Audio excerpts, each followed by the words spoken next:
Reading 32, Common Sense Knowledge and Scientific Knowledge by Arthur Eddington. Arthur Eddington was born in 1882 in England and died in 1944.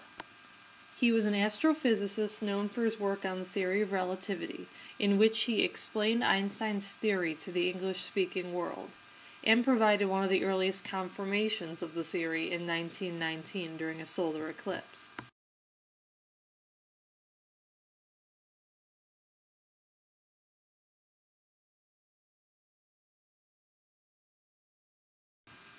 In Reading 32, Eddington explains the difference between common sense and scientific knowledge through the metaphor of two tables that he's looking at.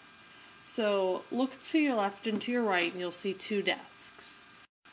Now, right now I know that both of those desks look identical, but I'm going to ask you to look at them in two different ways, just like he did.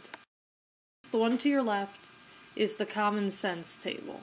This table is familiar to you, it's fairly permanent, you can't just poke it and it dissolves, it's got some color to it, it's substantial, which by that he doesn't mean that when you poke it it doesn't collapse. Well, that too, but it also means that it's made of substance, and you can tell that.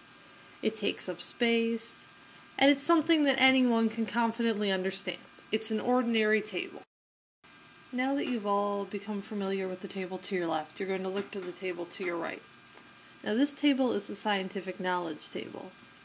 Now to Eddington, this table was a recent acquaintance, and it was slightly unfamiliar to him because it's the scientific knowledge that he acquired over time that allowed him to see this table the way he does. Unlike Table 1, which is made of substance and exists in a spatial world, Table 2 is in fact mainly emptiness. Just little electrical charges less than a billionth of the size of the table rushing at high speeds, causing you to feel as though there is something there. Now, though this table is just as supportive as the other table, and you can't pass through, it is not substantial to Eddington. This is something you can't see, and something you can't feel, and you kind of just gotta believe science. And so, it kind of gives you a new view of what this table looks like. And to him, that's a completely different table. Now this table is still supportive, it's not going to crumble.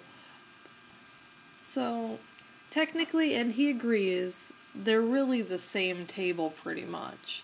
But you can see the two different ways you can look at things. The way you've seen them your whole life, and the way you start to see things after science teaches you differently.